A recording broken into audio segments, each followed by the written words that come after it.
ಬಳ್ಳಾರಿ ನಾಲೆಯಿಂದ ರೈತರ ಬೆಳೆ ನಷ್ಟವಾಗುವುದನ್ನ ಲಕ್ಷ್ಮಿಯ ಕೃಪೆ ತಡೆಸುತ್ತಾ? ಹೀಗೊಂದು ಪ್ರಶ್ನೆ ಬೆಳೆ ರಾಜನಿಗೆ ಬಂದಿತ್ತು. ಬಳ್ಳಾರಿ ನಾಲೆಗೆ ವರ್ಷದ 2ರಿಂದ 3 ಬಾರಿ ನೀರು ಬರ್ತಾ ಇತ್ತು. ಈ ಪ್ರವಾಹದಲ್ಲಿ ಸಾವಿರಾರು ಎಕರೆ ಜಮೀನು ಮುಳುಗಡೆಯಾಗಿದ್ದು, ಬಾಸುಮತಿ ಅಕ್ಕಿ ಸೇರಿದಂತೆ ಉತ್ತಮ ಗುಣಮಟ್ಟದ ಬೆಳೆಗಳು ನೀರಿನಲ್ಲಿ ಕೊಳಿತಾ ಇವೆ. ಬಳ್ಳಾರಿ ನಾಲೆಯಲ್ಲಿ ವರ್ಷಾನುಗಟ್ಟಲೆ ಹುಳು ಶೇಖರಣೆಯಾಗಿ ನೀರು ಮುಂದಕ್ಕೆ ಹೋಗದೇ ಇರುವುದು ಮಾತ್ರ ಇದಕ್ಕೆ ಕಾರಣ. ಜೊತೆಗೆ ಕೆಎಲ್ಇ ಆಸ್ಪತ್ರೆ ಹಾಗೂ ವಡಗಾಂವ್ ಪ್ರದೇಶದ ಚರಂಡಿ ನೀರು ಈ ಚರಂಡಿಗೆ ಹರಿತಾ ಇದ್ದು, ಈ ಚರಂಡಿಯಲ್ಲಿ ಸಮಸ್ಯೆ ಮತ್ತಷ್ಟು ಹೆಚ್ಚಾಗಿದೆ. ಸರ್ಕಾರ ಔಪಚಾರಿಕ ಹೇಳಿಕೆ ನೀಡಿ ಚರಂಡಿಯನ್ನ ಸ್ವಚ್ಛಗೊಳಿಸಬೇಕು ಅಥವಾ ನಿರ್ಮಿಸಬೇಕು ಎಂದು ಹಲವು ಬಾರಿ ರೈತರು ಒತ್ತಾಯಿಸಿದ್ರು. ಭಾರತೀಯ ಜನತಾ ಪಕ್ಷವಾಗಲಿ ಕಾಂಗ್ರೆಸ್ ಪಕ್ಷವಾಗಲಿ ಯಾವುದೇ ಪಕ್ಷದ ಸರ್ಕಾರ ಇತ್ತ ಗಮನ ಹರಿಸಲಿಲ್ಲ. ಈ ವರ್ಷವೂ ರೈತರ ಬೆಳೆ ನಷ್ಟವನ್ನ ಸ್ವಲ್ಪ ಮಟ್ಟಿಗೆ ತಡೆಗಟ್ಟುವ ನಿಟ್ಟಿನಲ್ಲಿ ವಡಗಾಂವ್ ಭಾಗದ ಶಿಷ್ಟ ಮಂಡಲದ ವತಿಯಿಂದ ಮಕ್ಕಳ ಕಲ್ಯಾಣ ಸಚಿವರು ಹಾಗೂ ಗ್ರಾಮೀಣ ಶಾಸಕಿ ಲಕ್ಷ್ಮಿ ಹೆಬ್ಬಾಳ್ಕರ್ ಅವರಿಗೆ ಸಮಸ್ಯೆಗಳ ಕುರಿತು ಮಾಹಿತಿ ನೀಡಿದರು. ಹೆಬ್ಬಾಳ್ಕರ್ ಅವರು ತಮ್ಮ ಸ್ವಂತ ಖರ್ಚಿನಲ್ಲಿ 2 ಪೋಕ್ಲ್ಯಾಂಡ್ಗಳನ್ನ ಸಹಾಯದಿಂದ ಈ ಬಳ್ಳಾರಿ ನಾಲೆಯ ಹುಳು ತೆಗೆಯೋಕೆ ಸಿದ್ಧತೆ ನಡೆಸಿದ್ರು. ಈ ವರ್ಷ ರೈತರ ನಷ್ಟವನ್ನ ತಪ್ಪಿಸಲಾಗುವುದು ಎಂದು PKPS अध्यक्ष अमोल देसाई ಹೇಳಿದ್ರು.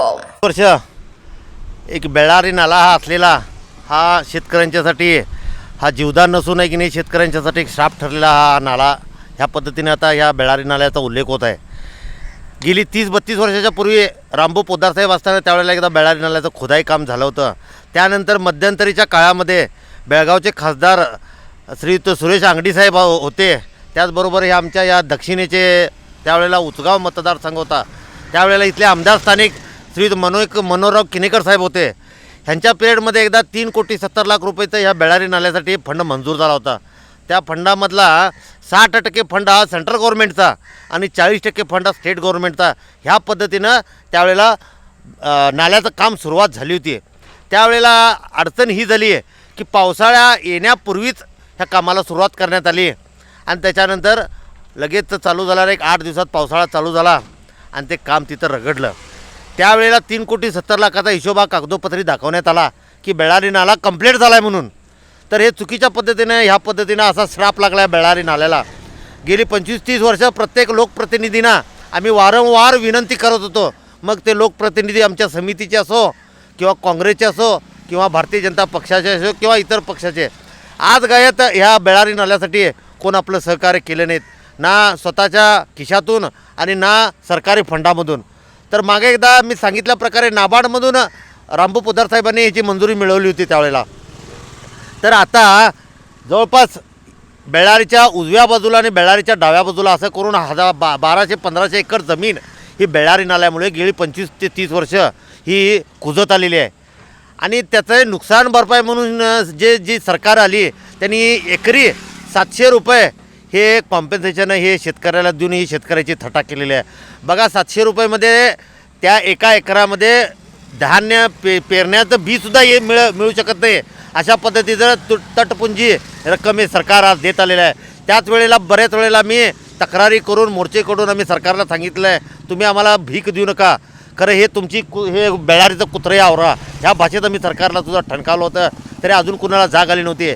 आता परवाच्या इलेक्शनानिमित्त ग्रामीणच्या आमदार, त्याचबरोबर woman and child welfare minister सौभाग्यवती लक्ष्मी हेब्बाळकर मॅडम, आम्ही एक कमिटी आम्ही तयार केली आहे आणि ही बेळारी नाल्यासाठी एक कमिटी वेगळी आम्ही तयार केली आहे गावची मीटिंग घेऊन.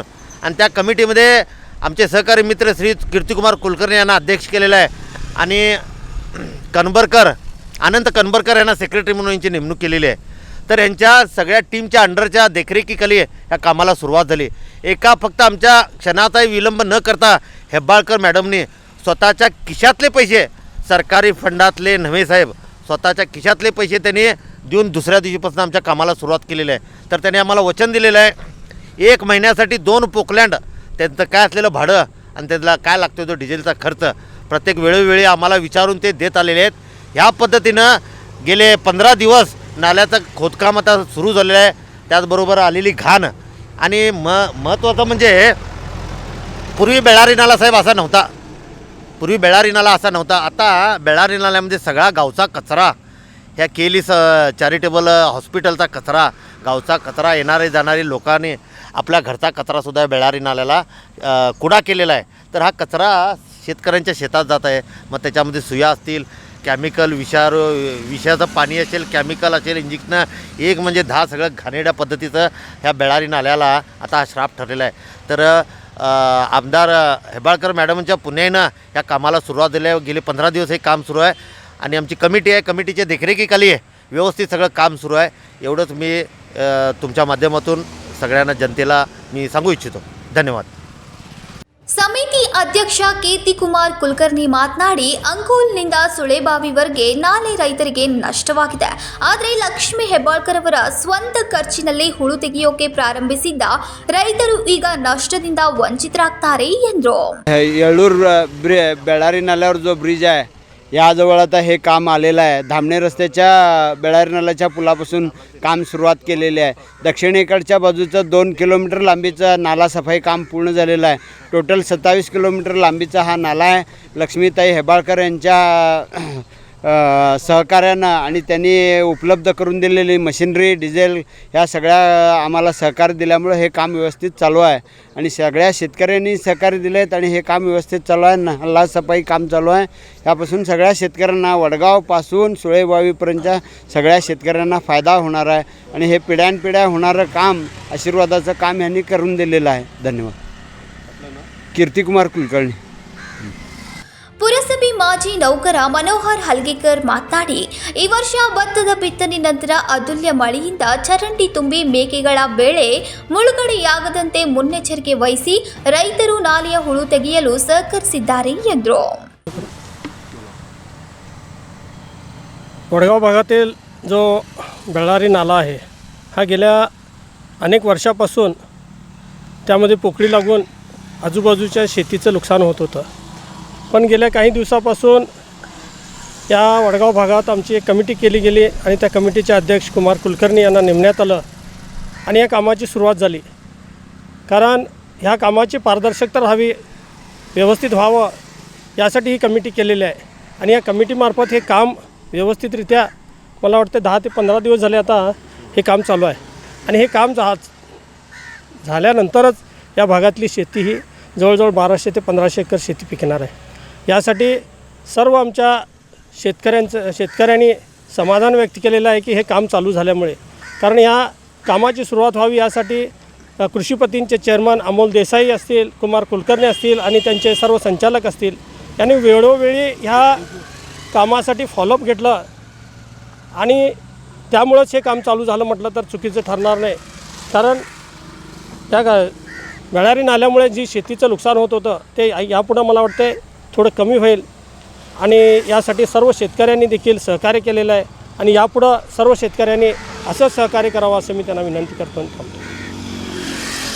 ಕೆಪಿಪಿಎಸ್ ನಿರ್ದೇಶಕಿ ಮಾಧುರಿ ಮಿರ್ಚೆ ಮಾತನಾಡಿ, ಈ ವರ್ಷ ನಾಲೆಯಲ್ಲಿ ಹುಳು ತುಂಬಿ ನಷ್ಟವಾಗಲಿದ್ದು ರೈತರು ಚರಂಡಿ ಸುಧಾರಣೆಗೆ ಸಹಕರಿಸ್ತಾ ಇದ್ದಾರೆ ಎಂದರು.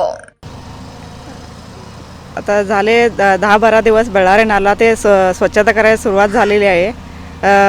आम्ही कृषीपती सेवा संघटने आणि रईत सेवा संघटनेतर्फे चालू केलेलं आहे आणि मॅडमच्या याच्यात मॅडमला आम्ही रिक्वेस्ट केलेलं ते काम त्यांनी चालू केलेलं आहे आणि रैतांचं फारच नुकसान होत होतं याच्यामध्ये. आता ते रैतांना पण जरा रैतं पण खुश होणार, सगळ्यांचं चांगलं होणार आहे. बस. किती जमीन इथे? 1000 एकर जमीन खराब होते यावर बेळारी नाला बंद हे ब्लॉकेज झाल्यामुळे. आता ते स्वच्छता केल्यामुळे सगळे रैतांना चांगले होते, सगळ्या रैತ. ಈ ವೇಳೆ ರೈತ ಮನೋಹರ್ ಪಾಟೀಲ್ ಸೇರಿದಂತೆ ಹಲವು ರೈತರನ್ನ ಒಗ್ಗೂಡಿಸಿ ಸಮಿತಿ ರಚಿಸುವ ಮೂಲಕ ಈ ಕಾರ್ಯಕ್ಕೆ ಚಾಲನೆ ನೀಡಿರುವುದು ಸ್ಪಷ್ಟವಾಗಿದೆ. Mahadev Pawar, Kannadamma news network, Belagavi.